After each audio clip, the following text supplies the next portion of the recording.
ಈ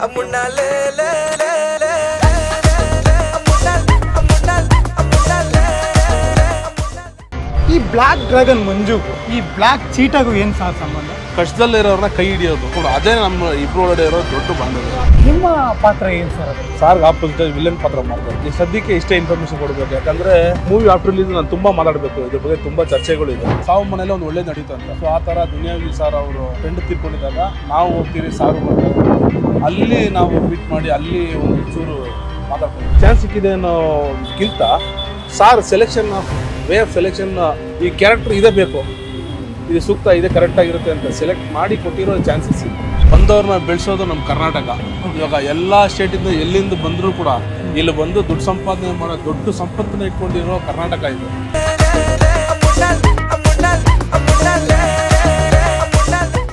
boom boom Bengaluru. Bengaluru ಅಂತ ನೆನಪಾದಾಗ ನಮಗೆ ನೆನಪಾಗೋದು ನಮ್ಮ ಹೃದಯ ಭಾಗ, ನಮ್ಮ ಮೆಜೆಸ್ಟಿಕ್, ಕೆಂಪೇಗೌಡ ಬಸ್ ನಿಲ್ದಾಣ. ಇತ್ತೀಚಿನ ದಿನಗಳಲ್ಲಿ ಬೆಂಗಳೂರು ಬಗ್ಗೆನೇ ಸಾಂಗ್ಗಳು ಹೆಚ್ಚಾಗಿ ಬರ್ತಾ ಇದ್ದಾವೆ. ಅದರಲ್ಲೂ ನಮ್ಮ ಭೀಮಾ ಸಿನಿಮಾದ ಬೂಮ್ ಬೂಮ್ ಬೆಂಗಳೂರು ಅತಿ ಹೆಚ್ಚು ನಿರೀಕ್ಷೆ, ಅತಿ ಹೆಚ್ಚು ಇಡೀ ಕನ್ನಡ ಚಿತ್ರರಂಗನೇ ಕಾಯ್ತಾ ಇರೋಂಥ ಸಿನಿಮಾ ಭೀಮಾ. ಆ ಸಿನಿಮಾದ ಸಾಂಗು ಬೂಮ್ ಬೂಮ್ ಬೆಂಗಳೂರು. ನಾನಿವತ್ತು ಯಾಕೆ ಮೆಜೆಸ್ಟಿಕ್ಕಿಗೆ ಬಂದಿದ್ದೀನಿ, ಮೆಜೆಸ್ಟಿಕ್ಕಲ್ಲಿ ನನಗೇನು ಕೆಲಸ ಅಂತ ಅಂದ್ಕೊಂಡಿರ್ಬೋದು. ಆದರೆ ಇಲ್ಲೊಬ್ಬರು ಮುಖ್ಯ ಅತಿಥಿ ಇದ್ದಾರೆ, ಅವ್ರನ್ನ ಮಾತಾಡ್ಸೋಣ ಅಂತ ಬರ್ತಾ ಇದ್ದೀನಿ. ಯಾರದು, ಈ ಬೆಂಗಳೂರಿಗೂ ಈ ಭೀಮಾ ಸಿನಿಮಾಕ್ಕೂ ಏನು ಸಂಬಂಧ ಅನ್ನೋದನ್ನು ಅವ್ರ ಬಾಯಿಂದನೇ ಕೇಳೋಣ. ಯಾರು ಅಂತ ಅವ್ರನ್ನ ಪರಿಚಯ ಮಾಡಿಕೊಡ್ತೀನಿ. ಹೇಗಿದ್ದೀರಾ? ಇವ್ರ ಹೆಸರು ಬ್ಲ್ಯಾಕ್ ಡ್ರ್ಯಾಗನ್ ಮಂಜು. ಸರ್, ವಿಚಿತ್ರವಾಗಿದೆ ಹೆಸರೇ, ಬ್ಲ್ಯಾಕ್ ಡ್ರ್ಯಾಗನ್ ಮಂಜು ಅಂದರೆ ಏನು? ಆ್ಯಕ್ಚುಲಿ ಡ್ರ್ಯಾಗನ್ ಜಾಪನೀಸ್ ಸಿಂಬಲ್ ಅದು.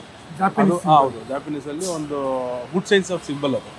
ಒಂದು ಫೀಚರ್ ಥರ, ಅಂದರೆ ಅವರು ತುಂಬ ಕಷ್ಟ ಬಂದಾಗ ಅದನ್ನು ಬಂದು ಯುಟಿಲೈಸ್ ಮಾಡೋ ಥರ ಒಂದು ಸಿನಾರಿಯೋಸ್ ನೋಡಿರ್ತೀವಿ ಎಲ್ಲ ಕಡೆ. So good science. ಸೊ ದುನಿಯಾ ವಿಜಯವರು ಒಂದು ಗುಡ್ ಸೈನ್ಸ್ ಅನ್ಸಿ ಆ ಹೆಸರನ್ನ ಇಟ್ಟಿದ್ದಾರೆ ಡ್ರ್ಯಾಗನ್ ಅಂತ. ಅದು ಗುಡ್ ಸೈನ್ಸ್ ಅಲ್ವಾ, ಅದನ್ನು ನೀನು ಅಳವಡಿಸ್ಕೊಳ್ತೀನಿ ನಾನು ನೋಡಿ ನಮ್ಮನ್ನು ಲೈಕ್ ಮಾಡಿ ಇಟ್ಟಿದ್ದೆ ಹೆಸರು ಅದು ಬ್ಲ್ಯಾಕ್ ಡ್ರ್ಯಾಗನ್ ಮಂಜು. ಬ್ಲ್ಯಾಕ್ ಡ್ರ್ಯಾಗನ್ ಮಂಜು ಈಗ ಅತಿ ಹೆಚ್ಚು ಹೆಸರು ಕೇಳಿ ಬರ್ತಾ ಇದೆ ಗೂಗಲಲ್ಲಿ, ಇನ್ಸ್ಟಾಗ್ರಾಮಲ್ಲಿ, ಫೇಸ್ಬುಕ್ಕಲ್ಲೆಲ್ಲ. ಬ್ಲ್ಯಾಕ್ ಡ್ರ್ಯಾಗನ್ ಮಂಜು ಯಾರು, ಬ್ಲ್ಯಾಕ್ ಡ್ರ್ಯಾಗನ್ ಮಂಜು ಯಾರು ಅನ್ನೋದೇ ಏಪ್ರಿಲ್ 18ರಿಂದ ಸ್ಟಾರ್ಟ್ ಆಯ್ತಿದ್ದು. Yes, okay. ಈ ಬ್ಲ್ಯಾಕ್ ಡ್ರ್ಯಾಗನ್ ಮಂಜುಗೂ ಈ ಬ್ಲ್ಯಾಕ್ ಚೀಟಾಗೂ ಏನು ಸಹ ಸಂಬಂಧ? ಅದು ದೇವ್ರು ಹಾಕಿರೋ ಒಂದು ದೊಡ್ಡ ಲೆಕ್ಕಾಚಾರ. ಅಲ್ಲಿಂದ ಹಿಡಿದು ಬೆಳ್ಕೊಂಡು ಬರ್ಬೇಕಂತ. ಸೊ ಹಂಗಾಗಿ ಅಲ್ಲಿಂದ ಬಂದಿದೆ ಅಷ್ಟೇ, ದೊಡ್ಡ ಸಂಬಂಧ ಏನಿಲ್ಲ. ಎಲ್ಲ ಏನು ಹೇಳೋದು, ಎಲ್ಲ ಒಂದು ಹ್ಯೂಮನ್ಗಿರೋ ಒಂದು ನೇಚರು, ಅದು ಸ್ವಲ್ಪ ಜನ ಮರ್ತೋಗಿದ್ದಾರೆ. ಸೊ ಮರ್ತೋಗಿರೋ ಹ್ಯೂಮನ್ ನೇಚರ್ನ ನಾನು ಅಲ್ಲಿಂದ ತೊಗೊಂಡಿದ್ದೆ. ಏನು ಆ ನೇಚರ್ ಅಂದರೆ ಕಷ್ಟದಲ್ಲಿರೋರನ್ನ ಕೈ ಹಿಡಿಯೋದು. ಅದು ನಮ್ಮ ದುನಿಯಾ ವಿಜಯ್ ಸರ್, ಅಲ್ಲಿಂದ ನಾವು ಅಲ್ಲಿ ಕಲ್ತ್ಕೊಂಡಿದ್ದೀವಿ. ಅಲ್ಲಿ ನೋಡಿದ್ರೆ ನನ್ನ ತುಂಬಾ ಅಲ್ಲಿಂದ ಬೆಳ್ಕೊಂಡು, ಅದೇ ನಮ್ಮ ಇಬ್ರು ಒಳಗಡೆ ಇರೋ ದೊಡ್ಡ ಬಾಂಧವ್ಯ.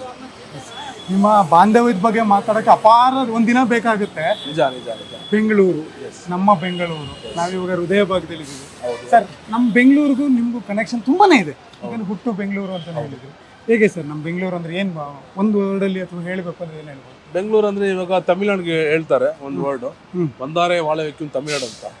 ನಾನು ಹೇಳ್ತೀನಿ, ಬಂದವ್ರನ್ನ ಬೆಳೆಸೋದು ನಮ್ಮ ಕರ್ನಾಟಕ. ಇವಾಗ ಎಲ್ಲ ಸ್ಟೇಟಿಂದ ಎಲ್ಲಿಂದ ಬಂದರೂ ಕೂಡ ಇಲ್ಲಿ ಬಂದು ದುಡ್ಡು ಸಂಪಾದನೆ ಮಾಡೋ ದೊಡ್ಡ ಸಂಪತ್ತನ್ನ ಇಟ್ಕೊಂಡಿರೋ ಕರ್ನಾಟಕ ಇದು. ಅದರಲ್ಲೂ ಬೆಂಗಳೂರು ಬಂದ್ಬಿಟ್ಟು ಸೆಂಟ್ರಲ್ಲು.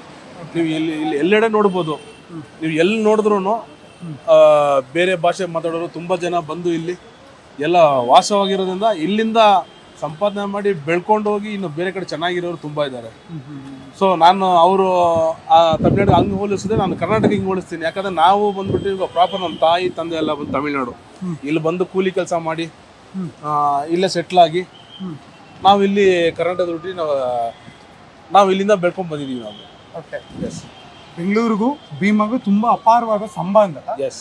ನಾವಿವಾಗ ಬೆಂಗಳೂರಿನ BMTC ಬಸ್ ಮೇಲ್ಭಾಗ ಮೇಲ್ಸೇತುವೆಯಲ್ಲಿ ಇದ್ದೀವಿ. ಇಲ್ಲಿಂದ ಸ್ಟಾರ್ಟ್ ಆಗುತ್ತೆ ಬೆಂಗಳೂರಿನ ನರನಾಡಿ ಎಲ್ಲವ. ಹೌದು, ನಿಜ. ಹೆಂಗೆ ಅಂತ ಹೇಳಿದ್ರೆ ಇವಾಗ ಎಲ್ಲೆಡೆ ಎಲ್ಲಿಂದನೂ ಬರಲಿ ಜನ ಬಂದು ಫಸ್ಟ್ ಕಾಲಿಡೋದು ಇಲ್ಲಿ ಸೆಂಟ್ರಲ್. ಸೊ ಇಲ್ಲಿಂದ ಅವ್ರ ಜರ್ನಿ, ಇಲ್ಲಿಂದ ನಮ್ಮ ಕರ್ನಾಟಕ ಏನಿದೆ ಆ ತಾಯಿ ಇಲ್ಲಿಂದ ಅವಳನ್ನ ಹೆಂಗೆ ರಿಸೀವ್ ಮಾಡ್ಕೊತಾಳೆ, ಇಲ್ಲಿಂದ ಅವ್ರನ್ನ ಯಾವ ಥರ ಅವ್ರು ಏನೇ ರೀತಿಯಲ್ಲಿ ಬರಲಿ ಅವ್ರನ್ನ ಇಲ್ಲಿಂದ ಬೆಳೆಸಿ ಅವರು ಏನು ಗೋಲ್ ಅಚೀವ್ ಮಾಡೋಕ್ಕೆ ಅಂತ ಬರ್ತಾರೆ, ಇಲ್ಲಿಂದ ಏನೋ ಸಂಪಾದನೆ ಮಾಡೋಕ್ಕಂತ ಬರ್ತಾರೆ, ಅದನ್ನು ಇಲ್ಲಿಂದ ತಾಯಿ ಹೇಳ್ಕೊಂಡು ಹೋಗಿ ಅವ್ರನ್ನ ಒಳ್ಳೆ ರೀತಿ ಕರೆಸಿ ಒಳ್ಳೆ ರೀತಿ ಇಟ್ಟು ಇನ್ನೂ ಚೆನ್ನಾಗಿದ್ದೀವಿ ಎಲ್ಲರೂ ಅಂದರೆ ಅದೊಂದು ದೊಡ್ಡ ರೀಸನ್, ಆ್ಯಕ್ಚುಲಿ ದೊಡ್ಡ ಪುಣ್ಯಭೂಮಿ ಅನ್ಕೊಂತೀನಿ ನಾನು. ವಿಜಯ್ ಸರ್ ಬಗ್ಗೆ ಮಾತಾಡಬೇಕಾದ್ರೆ ಸರ್, ನಿಮ್ಮ ಅವರ ಪರಿಚಯ ಯಾವಾಗಿಂದ ಪ್ರಾರಂಭ ಆಯಿತು? ಸರ್ ಮಾಸ್ತಿಗುಡಿ ಫಿಲಮ್ನಲ್ಲಿ ಫಸ್ಟ್ ಫೈಟು ನಾವು ಅವರು ಜೊತೆಗೆ ಮಾಡ್ತೀವಿ. ಸೊ ಹಂಗಾಗಿ ಅಲ್ಲೆಲ್ಲೋ ಒಂದು ಕಡೆ ಮಾಡಿ ಅಲ್ಲಿಂದ ಸ್ವಲ್ಪ ದೂರ ಆಗ್ತೀವಿ ಎಲ್ಲಾನು. ಅವ್ರ ಪ್ರೊಫೆಷನ್ ಅವರು ನಮ್ಮ ಪ್ರೊಫೆಷನ್ ಈ ಕಡೆ ಬರ್ತೀವಿ ನಾವು. ಸೊ ಬಂದಾಗ ಏನಾಗುತ್ತೆ, ಸ್ವಲ್ಪ ಲಾಂಗ್ ಗ್ಯಾಪ್ ಆಗುತ್ತೆ. ಮಾಸ್ತಿಗುಡಿಗೂ ಇದಕ್ಕೂ ತುಂಬ ಲಾಂಗ್ ಗ್ಯಾಪ್ ಇದೆ. ಸೊ ಹಂಗಾಗಿ ಕೊರೋನಾ ಬರುತ್ತೆ ನೋಡಿ, ದೇವ್ರು ಯಾವ ಥರ ಸೃಷ್ಟಿ ಮಾಡಿದ್ದಾರೆ ಅಂದರೆ, ಕೊರೋನಾ ಬಂದು ಎಲ್ಲ ಲೈಫ್ ಸ್ಕ್ರಾಪ್ ಆಗುತ್ತೆ. ನಮ್ಮದು ಹಂಗೇನೆ ಆಲ್ಮೋಸ್ಟ್. ಅಲ್ಲಿ ಯಾವುದೋ ಒಂದು ಡೆತ್ ಬಂದುಬಿಟ್ಟು ಇವಾಗ ಅದು ಸಾವು ಮನೇಲಿ ಒಂದು ಒಳ್ಳೇದು ನಡೆಯುತ್ತೆ ಅಂತಾರೆ. ಸೊ ಆ ಥರ ದುನಿಯಾ ವಿಜಯ್ ಸರ್ ಅವರು ಫ್ರೆಂಡ್ ತೀರ್ಕೊಂಡಿದ್ದಾಗ ನಾವು ಹೋಗ್ತೀವಿ, ಸಾರು ಬರ್ತಾರೆ, ಅಲ್ಲಿ ನಾವು ಮೀಟ್ ಮಾಡಿ ಅಲ್ಲಿ ಒಂದು ಚೂರು ಮಾತಾಡ್ಕೊತೀವಿ. ಅಲ್ಲಿ ನಮ್ಮನ್ನು ಹುಮ್ಮಸ್ ಮೂಡಿಸ್ತಾರೆ. ಏನು ಮಾಡ್ತಾ ಇದೆಯಾ ಏನು ಅಂತ ಕೇಳೋಕ್ಕೆ ಯಾರು ಇಲ್ಲದ ಟೈಮಲ್ಲಿ ಏನು ಮಾಡ್ತಾ ಇದೆಯಾ, ಏನು ಎತ್ತ ಹೆಂಗಿದೆಯಪ್ಪ, ಚೆನ್ನಾಗಿದೆಯಾ? ಹಾಂ ಚೆನ್ನಾಗಿದ್ದೀನಿ ಸರ್. ಹೆಂಗಿದ್ದಾರೆ ಫ್ರೆಂಡ್ಸ್ ಎಲ್ಲ? ಚೆನ್ನಾಗಿದ್ದಾರೆ ಸರ್. ಓಕೆ, ಏನು ಮಾಡ್ತಾ ಇದೆಯಾ ಅಂತ ಫಸ್ಟಲ್ಲಿ ಕ್ವಶನ್ ಬರುತ್ತೆ. ಸರ್ ಈ ಥರ ಫುಲ್ಲು ನಿಲ್ಲು, ಆಲ್ಮೋಸ್ಟ್ ಇನ್ನೇನು ವಾಶ್ ಔಟೆ ಸರ್, ಈ ಥರ ಆಗಿದೆ. ಸರಿ ಬನ್ನಿ ಕೂತ್ಕೊಳ್ಳಿ ಅಂತ ಕಾರಲ್ಲಿ ಕುಂತ್ಕೊಂಡು ಹೋಗಿ ಸ್ವಲ್ಪ ಹೊತ್ತು ನಾವು ಚರ್ಚೆ ನಡೀತಾರೆ ನಮ್ಮದು ಅವ್ರದ್ದು. ಆಮೇಲೆ ಆಯಿತು ಅಂತ ಹೇಳ್ಬಿಟ್ಟು ನಂಬರ್ ಶೇರ್ ಮಾಡ್ತೀವಿ, ಬರ್ತೀವಿ. ಹಾಗೇನು ಒಂದು ದಿವಸ ಕರೀತಾರೆ ಮನೆಗೆ ಕರೆದು, ಬನ್ನಿ ಮಾತಾಡ್ಬೇಕು. ಸರಿ ಕರೆದಾಗ ಹೋಗ್ಬೇಕಲ್ಲ ಅಂತ ಹೋಗಿದ್ದೀವಿ. ಅಲ್ಲಿ ಸಲಗ ಮುಗಿಸಿದ್ದಾರೆ ಅವಾಗೆಲ್ಲ ಆಲ್ಮೋಸ್ಟ್. ಹೋಗಿದ್ದೀವಿ, ಹೋಗಿ ಮತ್ತೆ ಮಾತಾಡ್ತಾ ಹಂಗೇನೆ ಒಂದು 2-3 ಸ್ಕ್ರೀನ್ ಫೋಟೋಸ್ ತೊಗೋತಾರೆ. ಫೋಟೋಸ್ ತೊಗೊಂಡು ಏನು ಹೇಳಿರಲ್ಲ, ಮತ್ತು ಈ ಥರ ಮೂವಿ ಇರುತ್ತೆ ಮಾಡ್ತೀಯ ನೀನು ಅಂತ. ಸರ್ ಇಂಟ್ರೆಸ್ಟ್ ಇದೆ, ಮಾಡೋಣ ಸರ್.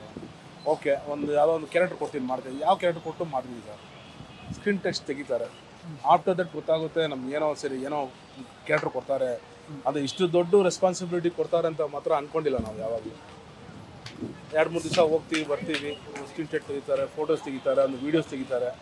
ಮಹೇಶ್ ಸ್ವಲ್ಪ ಗೈಡ್ ಮಾಡಿ ಅಂತ ಹೇಳ್ತಾರೆ. ಅವ್ರ ಅಸಿಸ್ಟೆಂಟ್ ಡೈರೆಕ್ಟ್ರು ಅಷ್ಟೇ, ಅವ್ರು ಸಾರ್ ಏನು ಹೇಳಿದ್ರು ಕೂಡ ಆ ಗೆರೆ ದಾಟಲ್ಲ ಅವರು. ಅವರಿಗೆ ಮೊದಲೇ ಗೊತ್ತು, ಓಕೆ ವಿಲನ್ ಕ್ಯಾರೆಕ್ಟರ್ ಸೆಲೆಕ್ಟ್ ಮಾಡಿದ್ದಾರೆ ಅಂತ. ಅವ್ರು ನನಗೆ ಹೇಳಿರಲ್ಲ. ಓಕೆ ತೆಗಿತೀವಿ, ಹೋಗ್ತೀವಿ, ಬರ್ತೀವಿ, ಹೋಗಿ ಆಗ್ತಾಯಿದೆ. ಓಕೆ ಏನಿದು ಸರಿ, ಯಾವುದೋ ಒಂದು ಏನೋ ಒಂದು ಪರಿಚಯ ಮಾಡಿಕೊಡ್ತಾರೆ, ಆಯಿತು. ಹಂಗೂ ಸಿಕ್ಕಿ ಈ ಚಾನ್ಸ್ ಸಿಕ್ಕಿದೆ ಅನ್ನೋದಕ್ಕಿಂತ sir selection of way of selection, ಈ ಕ್ಯಾರೆಕ್ಟರ್ ಇದೇ ಬೇಕು, ಇದು ಸೂಕ್ತ, ಇದೇ ಕರೆಕ್ಟಾಗಿರುತ್ತೆ ಅಂತ ಸೆಲೆಕ್ಟ್ ಮಾಡಿ ಕೊಟ್ಟಿರೋ ಚಾನ್ಸಸ್ ಇದೆ. ಸೊ ಯಾವುದೇ ರೀತಿ ಎಲ್ಲ ತಿಳ್ಕೊಬೋದು, ಈಸಿಯಾಗಿ ಬಂದಿರುತ್ತೆ ಅಂತ. ಸೊ ಈಸಿಯಾಗಿ ಯಾವುದು ಸಿಗಲ್ಲ.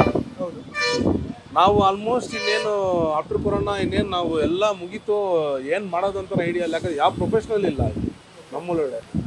ಬಾಡಿ ಬಿಲ್ಡಿಂಗ್ ಬಿಟ್ಟರೆ, ಈ ಟ್ರೈನಿಂಗ್ ಬಿಟ್ಟರೆ ಯಾವುದೂ ಇಲ್ಲ. ಎಲ್ಲಿ ಯಾವ ಟ್ರೈನಿಂಗ್ ಇಲ್ಲ, ಯಾವ ಜಿಮ್ ಓಪನ್ ಇಲ್ಲ, ಎಲ್ಲ ಮುಚ್ಕೊಂಡು ಹೋಗ್ಬಿಟ್ರು. ನಮ್ಮಂಥ ಟ್ರೈನರ್ಸ್ಗೆಲ್ಲ ಎಲ್ಲಿ ಕೆಲಸ ಇಲ್ಲ. ಸೊ ಹಂಗಾಗಿ ಟೈಮಲ್ಲಿ ಬಂದು ಕೈ ಹಿಡಿದವರ, ದೇವ್ರ ಕೈ ಹಿಡಿದವರ ದುನಿಯಾ ವಿಜಯ್ ಸರ್. ದುನಿಯಾ ವಿಜಯ್ ಸರ್ನ ನಾವು ಒಬ್ಬ ವಿಲನ್ ಆಗಿ, ಖಡಕ್ ವಿಲನ್, ಕನ್ನಡ ಇಂಡಸ್ಟ್ರಿಗೆ ಒಬ್ಬ ಒಳ್ಳೆ ವಿಲನ್ ಸಿಕ್ತಪ್ಪ ಅನ್ನೋ ರೇಂಜ್ ಸೃಷ್ಟಿ ಆಯಿತು. ಅದಾದಮೇಲೆ ವಿಲನಿಂದ ಹೀರೋ ಆಯಿತು. ದುನಿಯಾ ಅನ್ನೋ ಒಂದು ಹಿಟ್ ಸಿನಿಮಾನ ಕೊಟ್ಟು ಈಗಲೂ ಕೂಡ ನೆನಪಾಗ್ತದೆ. ಡೈರೆಕ್ಷನ್ ಸಲಾಗ, ಈಗ ಅದನ್ನು ಸಕ್ಸಸ್ ಮಾಡಿ ತೋರಿಸಿದ್ದಾರೆ ಅವರ ಕಲೆಯಲ್ಲಿ. ಡೈರೆಕ್ಷನ್ನು ದುನಿಯಾ ವಿಜಯ್ ಸರ್ ಆ್ಯಕ್ಟಿಂಗ್ನ ನೋಡಿದ್ದೀವಿ, ನೀವು ನೋಡಿದ್ದೀರಾ, ನಾವು ನೋಡಿದ್ದೀವಿ. ಡೈರೆಕ್ಷನ್ ಹೇಗೆ ಸರ್ ಅವರು? ನೀವು ಸರ್ ಆ್ಯಕ್ಚುಲಿ ನಾನು ಫಸ್ಟ್ ಮೊದಲೇ ಸಲ ನೋಡ್ತಾ ಇರೋದು. ಸಿಂಪಲ್ಲಾಗಿ ಹೇಳೋದಕ್ಕೆ ನಮ್ಗೇನು ಅರ್ಥ ಆಗಿಲ್ಲ. ನಮ್ಗೆ ಅರ್ಥ ಆಗಿಲ್ಲ, ಯಾಕಂದರೆ ನಮ್ಗೆ ಹೊಸ ಫೀಲ್ಡು. ಆನ್ ದ ಫೀಲ್ಡಲ್ಲಿ ನೋಡಬೇಕಲ್ಲ, ಆನ್ ದಿ ಫೀಲ್ಡು ಬೇರೆ ಲೆವೆಲ್ ಫೈರ್. 6 o'clock ಅರೈವಲ್ ಅಂದರೆ 5:30 ಅವರು ಬಂದಿರ್ತಾರೆ, ನಾವೆಲ್ಲ ಬಂದಿರ್ತೀವಿ. ಅರೈವಲ್ ಅಲ್ಲಿಂದ ಶುರು ಸರ್. ಎಲ್ಲಿ ಟಿಫನ್ ಮಾಡಿಸ್ತಾರೆ ಅಲ್ಲಿಂದ ಶುರು ಆಗುತ್ತೆ. ಅಲ್ಲಿಂದ ಒಂದೊಂದು ಶಾರ್ಟ್ ಅಲ್ಲಿ ರೋಡಿಂದ ಶುರು ಆಗುತ್ತೆ.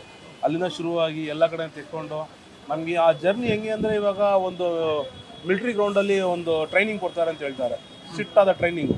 ಸೊ ಆ ಥರ ಇರೋದು ಆನ್ ಟೈಮು. ಅದೇ ಥರ ಟೈಮಿಂಗಲ್ಲಿ ಮತ್ತು ಕ್ಯಾರವನ್ನೆಲ್ಲ ನಮಗೆ ಯೂಸ್ ಮಾಡೋದು ಸ್ವಲ್ಪ ಇದು ಅವಾಯ್ಡ್ ಮಾಡೋದು. ಏನಕ್ಕೆ ಅಂದರೆ ಎಲ್ಲ ಥರನೂ ಕಲಿಬೇಕು. ಯಾವುದೋ ಒಂದು ಕಡೆ ಯಾವುದೋ ಒಂದು ಡೈರೆಕ್ಟ್ರು, ಯಾವುದೋ ಒಂದು ಪ್ರೊಡ್ಯೂಸರು, ಎಲ್ಲೋ ಒಂದು ಕಡೆ ಅವ್ರಿಗೇನೋ ತಾಪತ್ರ ಇರ್ಬೋದು. ಅಂಥ ಟೈಮಲ್ಲಿ ಏನು ಮಾಡಬೇಕು, ಕ್ಯಾರವನ್ನಿಂದ ಕಲಿಯೋದಕ್ಕೆ ತುಂಬ ಇದು. ಆ್ಯಕ್ಚುಲಿ ಅವರೇ ಜಾಸ್ತಿ ಕ್ಯಾರವನ್ ಯೂಸ್ ಮಾಡಿಲ್ಲ ಇದರಲ್ಲಿ. ಫೀಮೇಲ್ಸ್ಗೆ ಅಂತ ಮಾತ್ರ ಸ್ಪೆಷಲಿ ತರಿಸೋರು, ಮೇಲ್ಸ್ಗೆ ಯಾರೂ ತರಿಸ್ತಾ ಇದ್ದಿಲ್ಲ. ಸೊ ನಮಗೂ ಆರಾಮ ಇರ್ತದೆ, ನಮಗೇನು ತೊಂದರೆ ಇಲ್ಲ. ಆರಾಮಾಗಿ ನಾವು ಡಿಚೇಂಜ್ ಎಲ್ಲ ಆರಾಮ ಮಾಡ್ಕೊಬೋದು. ಗಾಡಿ ಇತ್ತು ಹಂಗೆ ಮಾಡ್ಕೊಬೋದು.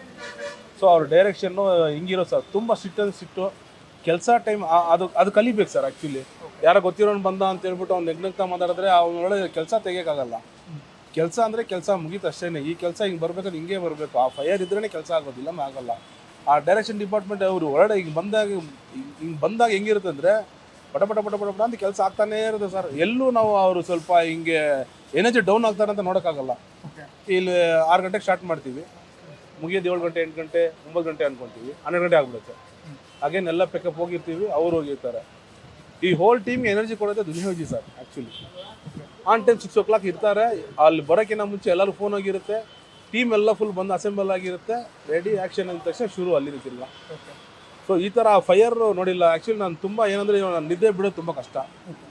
ಇದ್ರಲ್ಲಿ ನಿದ್ದೆನ ಬಿಟ್ಟು ಕೆಲಸ ಮಾಡು, ಎದ್ದು ಫಸ್ಟು ಎದ್ದೇಳು ಮಂಜುನಾಥ ಒಂದು ಹಾಡಿದೆ, ಅದನ್ನು ಇಲ್ಲಿ ತೋರಿಸ್ಬಿಟ್ರು ಅವರು, ಪ್ರಾಕ್ಟಿಕಲಾಗಿ ಅಲ್ಲಿ ನಡ್ಸ್ಕೊಂಡ್ಬಂದ್ಬಿಟ್ರು.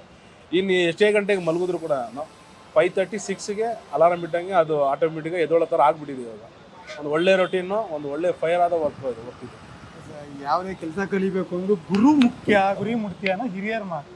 ಬೂಮ್ ಬೂಮ್ ಬೆಂಗಳೂರು ಅಂತ. ಎಸ್, ಬೆಂಗಳೂರು ಸಿನಿಮಾದ ಆಗು ಹೋಗುಗಳನ್ನ ಇಟ್ಕೊಂಡು ಈಗ ನೈಜ ಘಟನೆಗಳು ಆಗಿರೋ ಘಟನೆಗಳನ್ನ ತಗೊಂಡಿರೋದು ಸಿನಿಮಾದ ಮಾಹಿತಿ ಪ್ರಕಾರ ಆಗಿ ನಡೀತಾ ಇದೆ. ಗಾಂಧಿನಗರದಲ್ಲಿ ಅದೇ ಮಾತು ನಡೀತಾ ಇದೆ.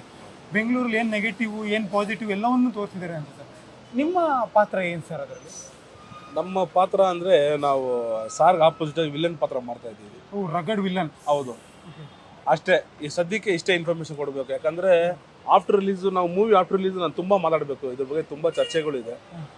ತುಂಬ ಅದು ಎಕ್ಸ್ಪೀರಿಯನ್ಸ್ ಅದನ್ನು ಬಂದು ಶೇರ್ ಮಾಡ್ಕೋಬೇಕು ಅನಿಸುತ್ತೆ. ಆ್ಯಕ್ಚುಲಿ ಮೀಡಿಯಾ ಹತ್ರ, ಈ ಕರ್ನಾಟಕ ಜನತೆಗಳ ಹತ್ರ ಅವ್ರಿಗೆ ಗೊತ್ತಾಗಬೇಕು ಯಾವ ಥರ ಬಂದ್ಬಿಟ್ಟು ಅವೇರ್ನೆಸ್ ಮೂಡಿಸೋದಕ್ಕೆ ಯಾವ್ಯಾವ ರೀತಿ ಇವರೆಲ್ಲ ಬಂದ್ಬಿಟ್ಟು ತಯಾರಿ ಆಗ್ತಾ ಇದ್ದಾರೆ ಅಂತ ಹೇಳ್ಬಿಟ್ಟು. ಸೊ ಹಂಗಾಗಿ ಅದನ್ನು ಆಫ್ಟರ್ ರಿಲೀಸ್ ಮಾತಾಡಬೇಕು ಅನ್ನೋ ತುಂಬ ಕುತೂಹಲ ಇದೆ ನನಗೂ ಆ್ಯಕ್ಚುಲಿ.